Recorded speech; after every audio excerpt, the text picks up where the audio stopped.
கிறிஸ்துவுக்குள் மிகவும் பிரியமானவர்களே, ஆண்டவராகிய இயேசு கிறிஸ்துவின் வெளியேறப்பட்ட நாமத்தினாலே உங்களை வாழ்த்துகிறேன். இந்த நாளிலும் கூட உங்களோடு தேவனுடைய வார்த்தையை பகிர்ந்து கொடுக்கும்படியாக கர்த்தர் கொடுத்த அவருடைய பிரதான கிருபை இரக்கங்களுக்காக தேவனை துதிக்கிறேன். இந்த நாளில் கூட நாம் தனிமை என்கின்ற தலைப்பிலே தேவனுடைய வார்த்தையை நாம் தியானிக்க இருக்கிறோம். அநேக வேளைகளில் அநேகர் உணர்கிற ஒரு காரியம் என்ன, என்னுடைய வாழ்க்கையில் யாருமே இல்லை, எல்லாரும் என்னை விட்டு போயிட்டாங்க, நான் ஒருவன் மாத்திரம் இருக்கிறேன், நான் தனிமையாக இருக்கிறேன், யாருமே இல்லாத ஒரு நிலைமை என்று சொல்லி அநேக வேளைகளிலே நாம் கண்ணீர் வடிக்கிறோம். அநேக குடும்பங்களை பார்க்கும்போது ஜெபிக்க சொல்லும்போது வயதான ஒரு ஐயா மட்டும் இருப்பாங்க.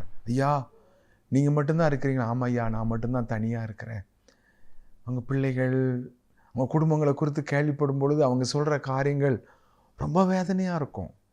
எவ்வளவு கஷ்டப்பட்டேன் ஐயா, என் குடும்பங்களுக்கா எவ்வளவு கஷ்டப்பட்டேன்.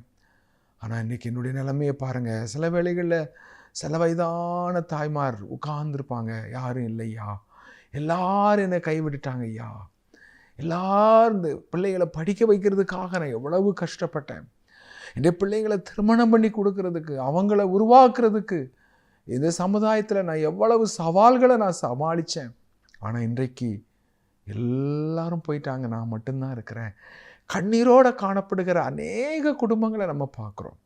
பிரியமானவர்களே, இந்த நாளில் நீங்கள் அப்படிப்பட்ட ஒருத்தராக ஒரு வேதனையோட துக்கத்தோடு இருப்பீங்கள் என்று சொன்னால் இந்த நாளின் செய்தியை நீங்கள் கவனமாய் கேளுங்கள். நிச்சயமாக தேவன் இந்த வார்த்தைகள் மூலமாக உங்களுக்கு அவருடைய ஆறுதலை அருளி செய்வாராக.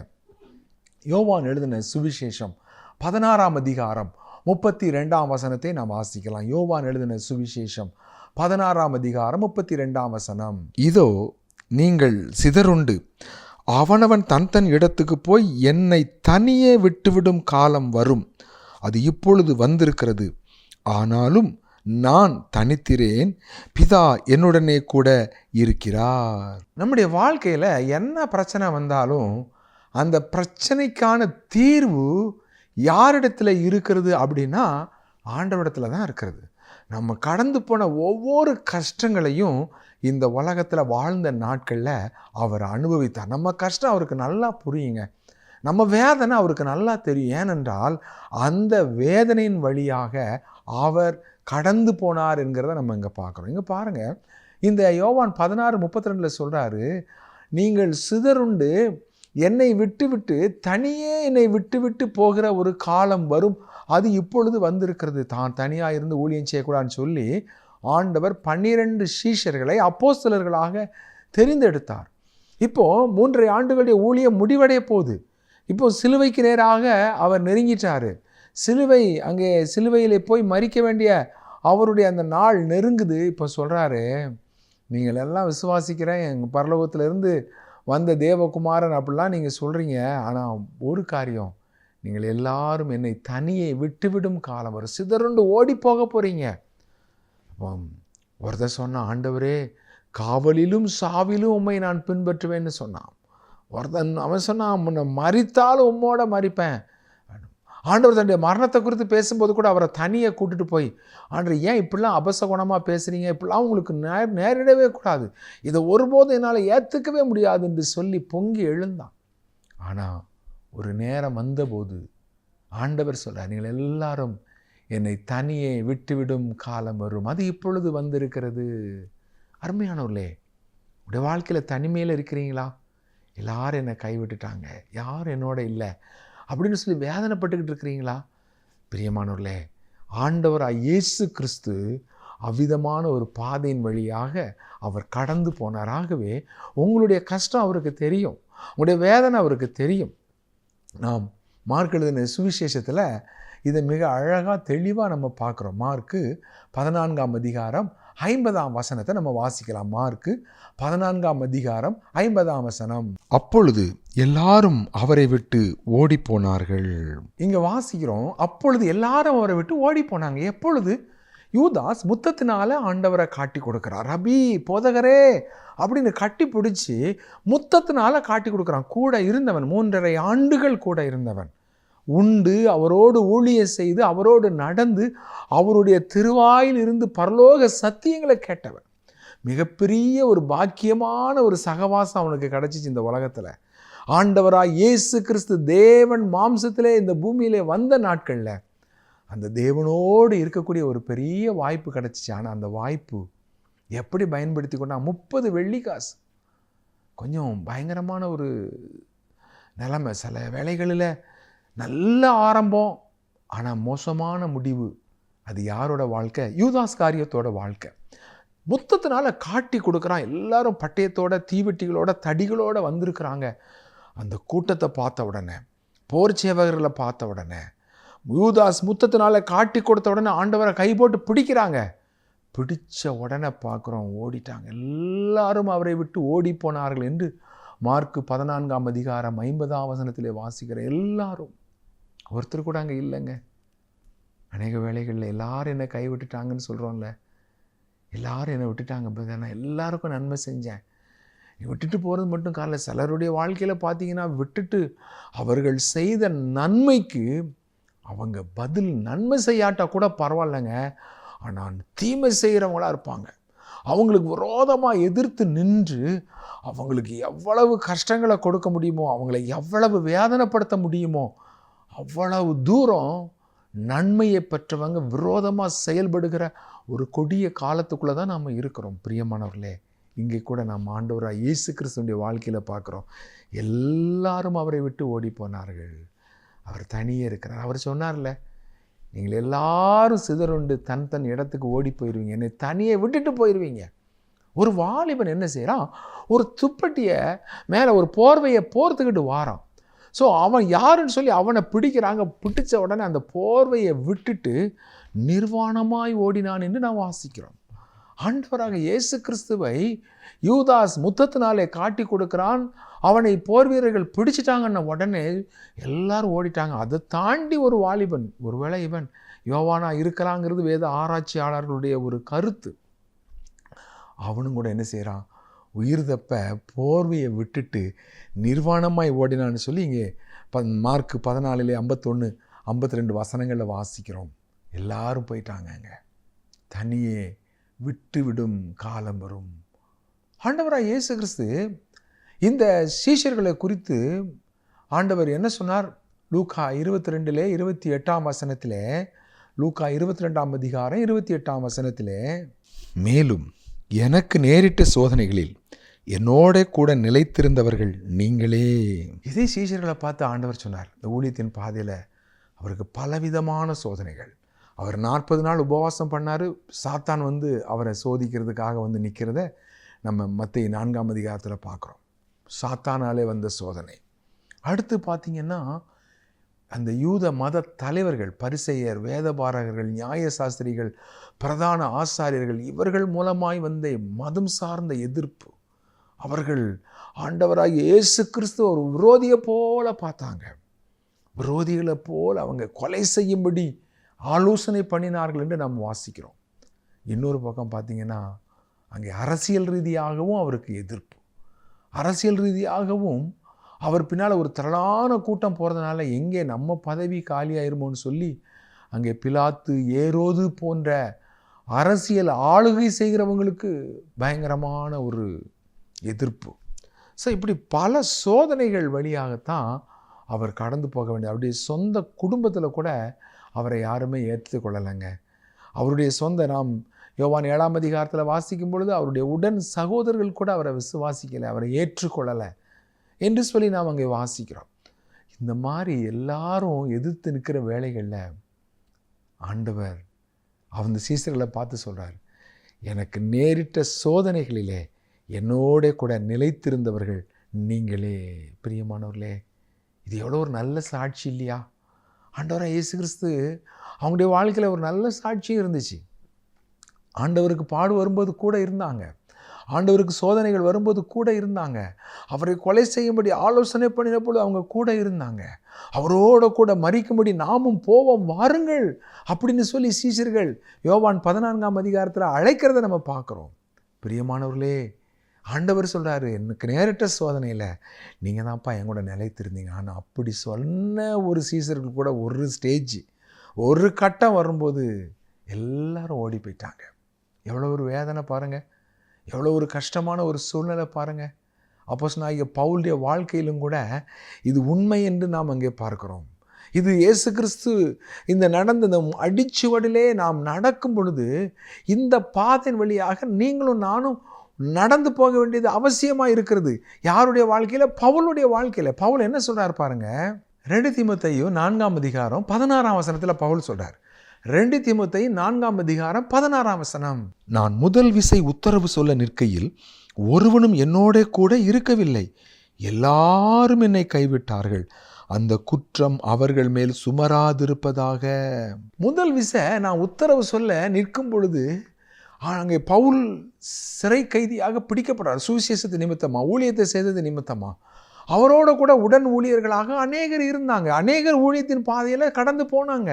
ஆனால் பவுலுக்கு ஒரு பிரச்சனைன்னு வரும் பொழுது, பவுலை கைது செய்த பொழுது நான் வாசிக்கிறோம், அநேகரில் எல்லாரும் என்னை கைவிட்டார்கள். எவ்வளோ வேதனை பாருங்கள். இந்த பவுலை காப்பாற்ற போனால் நமக்கு பிரச்சனை, இந்த பவுலுக்கு உதவி செய்ய போனோன்னா நம்மளையும் அரெஸ்ட் பண்ணிடுவாங்க. எல்லாரும் என்னை கைவிட்டார்கள், ஒருவனும் என்னோட கூட இருக்கவில்லை.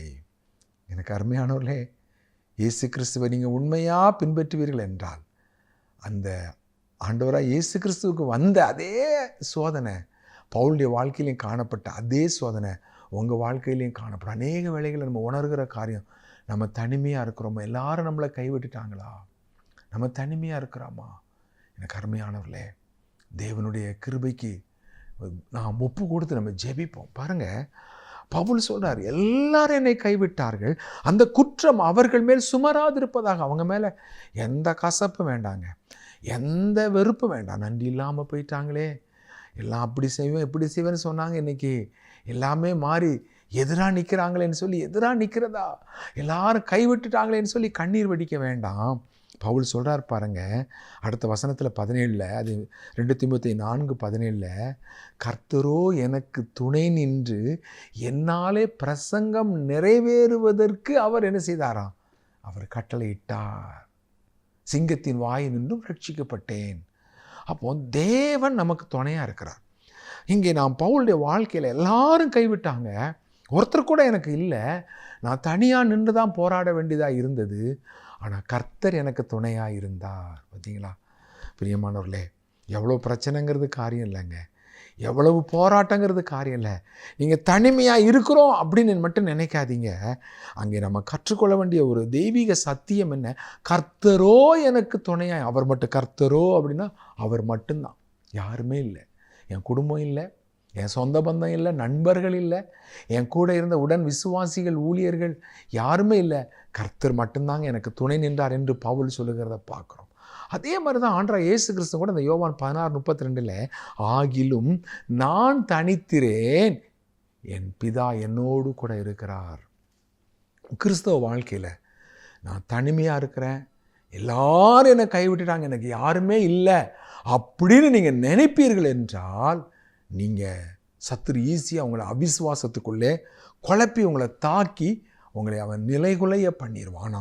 பவுல் சொல்கிறார், கர்த்தர் எனக்கு துணையாய் நின்றார், அந்த இடத்துல என்னாலே பிரசங்கம் நிறைவேறுவதற்கு அவர் எனக்கு அனுகூலமாக இருந்தார். ஆண்டவராக இயேசு கிறிஸ்து சொல்கிறார் யோவான் 16:32, கர்த்தர் என்ன செய்தார்? நான் தனித்திரேன், பிதா என்னோடு கூட இருக்கிறார். பார்த்தீங்களா எவ்வளோ பெரிய ஒரு நிச்சயம். அப்போ ஆண்டவராக இயேசு கிறிஸ்துவுக்கும் பிதாவாகி தேவனுக்கும் உள்ள அந்த ஐக்கியம், அது மாறாத ஐக்கியமாக இருந்ததுனால அந்த தேவ பிரசன்னம், அந்த தேவ ஐக்கியம், அவர் ஆண்டவர் அதை அனுபவித்தவராக இருந்தார். சீசர்கள் போயிட்டாங்க, எல்லாரும் போயிட்டாங்க, எல்லாரும் அவரை விட்டு ஓடிட்டாங்க. ஆனால் அவர் சொல்கிறார், எல்லாரும் என்னை தனியே விட்டுவிடும் காலம் வரும், அது இப்பொழுதே வந்திருக்கிறது, ஆகிலும் நான் தனித்திரேன், என் பிதா என்னோடு இருக்கிறார். பிரியமானவர்களே, ஆண்டவரோடு உள்ள அந்த ஐக்கியம் மட்டும்தாங்க இந்த தனிமையான வேளையில், எல்லாரும் கைவிட்ட வேளையில் நம்மை பலப்படுத்துவது எதுனா ஆண்டவரோட ஐக்கியம். நீங்கள் நல்லா இருக்கிற நாட்களை நான் பணத்தை சம்பாத்தியம் பண்ணணும்னு எனக்கு நேரம் இல்லை அப்படின்னு சொல்லி வேலை, உலக காரியங்கள், நண்பர்கள்னு ஓடிடாதீங்க. இந்த தேவனுடைய வசனத்தின் மேலே தாகமாக இருங்க. ஆண்டவருக்கு கொடுக்க வேண்டிய நேரத்தை கொடுங்க. ஆண்டவருடைய வேத வசனத்தை வாசிக்க வேண்டிய அந்த வாஞ்சியோட தாகத்தோடு வாசிங்க. ஒரு நாள் வரும், அநேகர், ஏன் எல்லாரும் கூட விட்டுட்டு போயிடலாம், ஆனால் ஆண்டவர் சொல்றாரு, யார் கைவிட்டாலும் நான் உன்னை கைவிட மாட்டேன்னு சொல்றாரு. அவர் நம்ம கூட இருப்பார். பவுலோடு கூட நின்னார்ல. ஆண்டவரை இயேசு கிறிஸ்து சொல்றார்ல, நான் தனித்திரேன், பிதா என்னோட இருக்கிறான்னு சொன்னார்ல. அந்த ஆண்டவர் மாத்திரம்தாங்க உங்களோட இருப்பார். அவர் மட்டும்தாங்க. அப்போ நம்ம செய்ய வேண்டிய புத்தி உள்ள காரியம் என்ன? நம்ம வேலை, குடும்பம், உழைப்பு, பணம், தொழில், பிஸ்னஸ்ன்னு ஓடிட்டு பணத்தை சம்பாத்தியம் பண்ணிட்டு கடைசி காலத்தில் பார்த்தா எல்லாரும் விட்டுட்டாங்க. யாரும் இல்லை. எல்லாரும் சில வேளைகளில் பணத்தை கூட ஏமாற்றிட்டு மோசடி பண்ணிவிட்டு அநேக கடனுக்குள்ளே தள்ளிட்டு போகிற பரிதாபமான நிலைமைகளை நம்ம பார்க்குறோம். அந்த நேரங்களில் உங்களை பலப்படுத்தக்கூடிய ஒரு வேத சத்தியம் தேவன் மட்டும்தாங்க. அவரோட நேரம் செலவழிங்க. பைபிள் வாசிக்க நேரம் இல்லை பிரதர், சர்ச்சுக்கு போகிறதுக்கு நேரம் இல்லை, உங்களுக்கு தெரியாதா நான் எவ்வளோ பிஸின்னு, நீங்கள் எனக்கு ஜெபம் பண்ணுறீங்களே அது எனக்கு போதாதான்னு சொல்லி ஓடிடாதீங்க. ஒரு நாள் எல்லாரும் விடும் பொழுது பவுலை தேற்றின ஆண்டவர், பவுலுக்கு துணையாக நின்ற ஆண்டவர், அவர் மட்டும்தாங்க உங்களோட துணையாக நிற்பார். அவர் மட்டும்தாங்க உங்களோட துணையாக நிற்க முடியும். பாருங்கள், ஆண்டவர் சொல்கிறாரு, பிதா என்னோட இருக்கிறார். யோவான் எழுதின சுவிசேஷம் 8ஆம் அதிகாரம் 16ஆம் வசனத்தில் ஆண்டவர் என்ன சொல்கிறார் பாருங்கள். யோவான் 8ஆம் அதிகாரம் 16ஆம் வசனம், நான் நியாயம் தீர்த்தால் என் தீர்ப்பு சத்தியத்தின்படி இருக்கும். ஏனெனில் நான் தனித்திருக்கவில்லை, நானும் என்னை அனுப்பின பிதாவுமாக இருக்கிறோம். நான் தனித்திருக்கவில்லை, நானும் என்னை அனுப்பின பிதாவுமாக இருக்கிறோம் என்று இங்கே சொல்கிறத பார்க்குறோம். பாருங்கள், ஆண்டவராக இயேசு கிறிஸ்து நான் தனித்திருக்கலைங்க. நீங்கள் தேவனோடு இருந்தால் அவர் உங்களோடு இருப்பார்.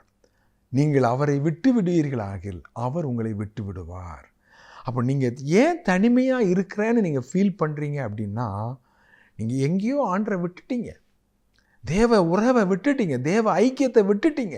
தேவனோடு நேரம் செலவழிக்கிற அந்த வெளியேறப்பெற்ற அந்த தருணங்களை நீங்கள் சுயநலமாக உலகத்துக்காக, இந்த உலகத்தின் ஆசாபாசங்களுக்காக செலவழித்து போட்டீங்க.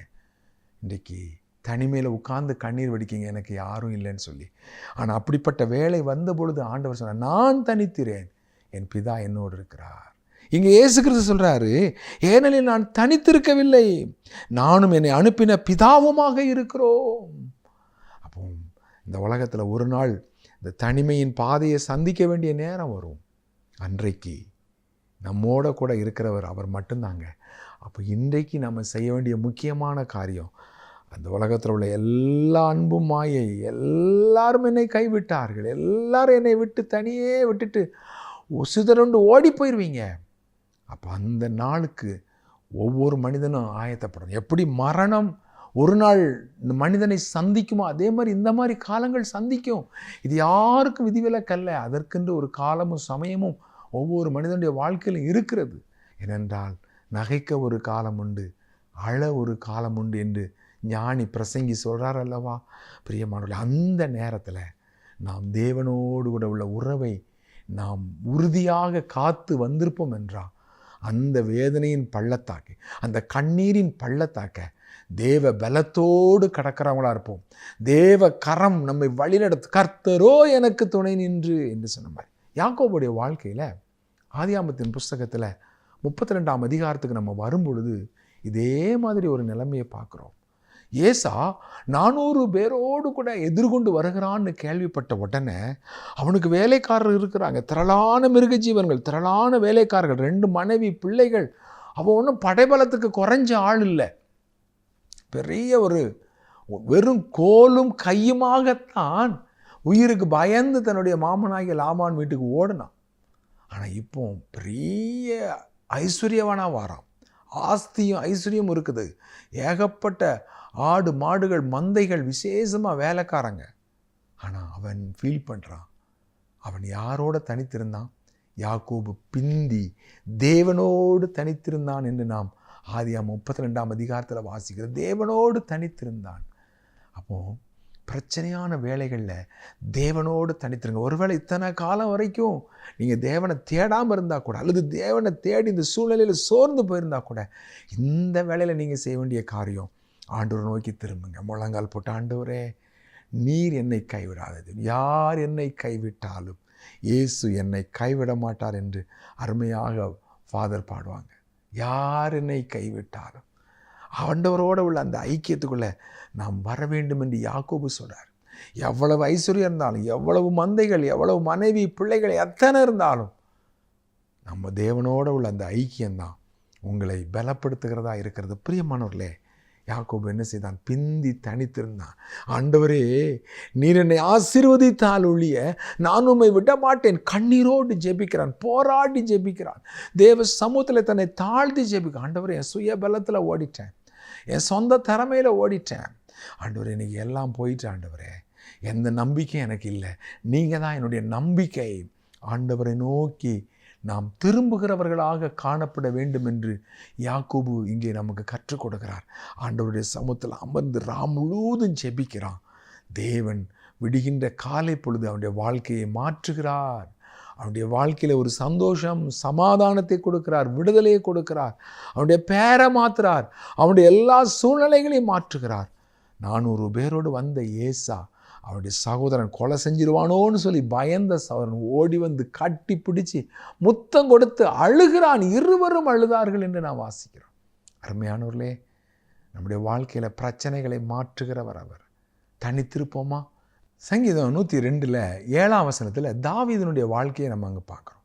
தாவீது என்ன சொல்கிறாரு பாருங்க. சங்கீதம் 102 7ஆம் வசனம், நான் நித்திரை இல்லாமல் வீட்டின் மேல் தனித்திருக்கும் குருவியைப் போல் இருக்கிறேன். தாவீதுடைய வாழ்க்கையில் ரொம்ப பிரச்சனை, அவனுக்கு ரொம்ப ஒரு சவாலான ஒரு காரியங்கள். ஆனால் அவனுடைய நிலைமையை பாருங்கள். நான் நித்திரை இல்லாமல் தனித்திருக்கும் குருவியை போல். வீட்டு மேலே உட்காந்துட்டு குருவிக்கு துணை இல்லை. துணை இறந்து போச்சா, வேடன் பிடிச்சிட்டு போயிட்டானா, என்ன நடந்துச்சு? துணை இல்லை. துணை இல்லாமல் வீட்டின் மேலே தனித்திருக்கிற, நித்திரை இல்லாமல் தனித்திருக்கும் குருவியை போல் இருக்கிறேன். தூக்கம் வரலைங்க, தனிமை ரொம்ப கொடுமைங்க. வயதான காலங்களில் துணை நம்மளை விட்டு போயிட்டாங்கன்னு சொன்னால் அதை விட பெரிய வேதனை. ஆனால் உலகத்தில் பார்த்திங்கன்னா, ஒருவேளை கணவன் இறந்தால் கூட மனைவி ஒரு தைரியமாக வாழக்கூடிய ஒரு பலனை, ஒரு கிருபையை பார்க்குறோம். ஆனால் ஒரு ஆண் மனைவி இறந்துட்டாங்கன்னா ஆண் உடஞ்சி போயிடுறான். அந்த ஆண் அவன் தான் ரொம்ப ஆண் பலசாலின்னு நினைக்கிறான். ஆனால் மனைவி இழந்துட்டாங்கன்னு சொன்னால் அவனுடைய பலனெல்லாம் போயிடுது. அவனுடைய வாழ்க்கையில் எல்லாமே உடஞ்சி போனதை போல் இருக்கிறது. எனக்கு அருமையானவர்களே, நிறைய பேரால் சர்வை பண்ணவே முடியல, அவங்களால வாழவே முடியல. இந்த தாவீதுடைய வாழ்க்கையிலும் கூட தனிமையோடு கூட அவன் சொல்கிறான், தன் தனிமையை இழந்து, நித்திரையை இழந்து, ஒரு குருவி வீட்டின் மேலே உட்கார்ந்து கொண்டிருக்கிற குருவியை போல நித்திரை இல்லாமல் இருக்கிறேன். எனக்கு அருமையானவர்களே, என்ன செய்கிறான் தெரியுமா? அவன் ஒரு பக்கம் சத்துருக்கள் நிந்திக்கிறாங்க, அவனை சபிக்கிறாங்க, சாபம் போடுறாங்க. அந்த 102ஆம் சங்கீதத்தில் 16ஆம் வசனத்தில் தாவீது சொல்கிறாரு பாருங்க. 16ஆம் வசனத்தை வாசிக்கலாமா? திக்கற்றவருடைய ஜெபத்தை அலட்சியம் பண்ணாமல் அவர்கள் விண்ணப்பத்தை அங்கீகரிப்பார். தனிமையாக இருக்கிற உங்களுக்கு தாவீது கொடுக்குற ஆலோசனை என்ன தெரியுமா? தனியாக இருக்கிற குருவியை போல் நித்திரை இல்லாமல் நான் முழிச்சு வேதனைப்பட்டு இருக்கிறேன். நம்ம நல்லா நித்திரை பண்ணணுன்னா எல்லாத்தையும் மறந்து தூங்கிடுவோம். ஆனால் நித்திரை இல்லாமல் இருந்தோன்னா நம்முடைய நினைவுகள், பல நினைவுகள் அப்படியே வந்து நம்ம தூக்கம் இல்லாமல் இருக்கிறோம். இந்த தூக்கமே வரமாட்டேங்குது. இப்போ என்னன்னு பார்த்தீங்கன்னா, பழைய நினைவுகள், அநேக காரியங்கள் வந்து இன்னும் நம்முடைய நித்திரையை குலைத்து போடுகிறதா இருக்கிறது. நித்திரை இல்லைன்னா ஒரு மனிதனுடைய நிலைமை ரொம்ப கஷ்டம். ஆனால் அவன் சொல்கிறான், திக்கற்றவர்களுடைய ஜெபத்தை அலட்சியம் பண்ணாமல் அவர்கள் விண்ணப்பத்தை அங்கீகரிக்கிற ஆண்டவர். உங்களுடைய ஜெபத்தை அலட்சியம் பண்ண மாட்டார். உங்கள் விண்ணப்பத்தை அங்கீகரிக்கிற, ஏற்றுக்கொள்ளுகிற ஒரு தேவன் இருக்கிறார். அவர் தான் ஆண்டவராக இயேசு கிறிஸ்து. அவங்க நீங்கள் தனிமையாக இருக்க வேண்டிய அவசியம் இல்லை. உங்களுக்கு பேச யாரும் இல்லை, என்னுடைய கஷ்டங்களை கேட்க யாரும் இல்லை, நான் பேசுகிறதுக்கு பொறுமையாக செவி கொடுக்க யாரும் இல்லைன்னு நினைக்கிறீங்களா? எல்லாரும் என்னை அலட்சியம் பண்ணுறாங்க, யாருமே என்னை ஏற்றுக்கொள்ளலன்னு நினைக்கிறீங்களா? நீங்கள் 102ஆம் சங்கீதம் 16ஆம் வசனம் சொல்லுது, திக்கற்றவருடைய ஜெபத்தை அலட்சியம் பண்ணாமல் அவர்கள் விண்ணப்பத்தை அங்கீகரிக்கிற தேவன். உங்களை அலட்சியம் பண்ண மாட்டார். நீங்கள் பேசுகிறத, உங்களுடைய விண்ணப்பத்தை ஏற்றுக்கொள்ளுகிற ஒரு ஆண்டவர். பிரியமானவர்களே, அப்போ பிரச்சனையான வேளைகளில் தேவன் தான் நமக்கு துணை, தேவன் தான் நமக்கு அடைக்கலம். அவர் தான் இந்த உலகத்தினுடைய நித்தியமான தேவனாக இருக்கிறார். இந்த நாட்களில் இந்த ஆண்டவரை நம்ம பற்றி கொள்வோமா? இந்த ஆண்டவரை உறுதியாக பிடிச்சிக்கிடுவோமா? ஆண்டவரே, நான் தனியாக இருக்கிறேன்னு நினைக்காதீங்க. இயேசு கிறிஸ்து தைரியமாக சொன்னார், நான் தனித்திருக்கவில்லை, என்னை அனுப்பின பிதா என்னோடு இருக்கிறார். நீ எல்லாரும் நம்மளை விட்டு போனாலும், சூழ்நிலைகள் நமக்கு எதிராக தெரிந்தாலும், கர்த்தர் நமக்கு துணை நின்று நம்மை பலப்படுத்துகிற ஆண்டவர் என்று பவுல் சொல்றார். எல்லாரும் என்னை கைவிட்டாங்க, கர்த்தர் எனக்கு துணை நின்று என்னை பலப்படுத்தினார். எனக்கு அருமையானவர்களே, யாக்கோபுடைய வாழ்க்கையை பார்த்தோம்.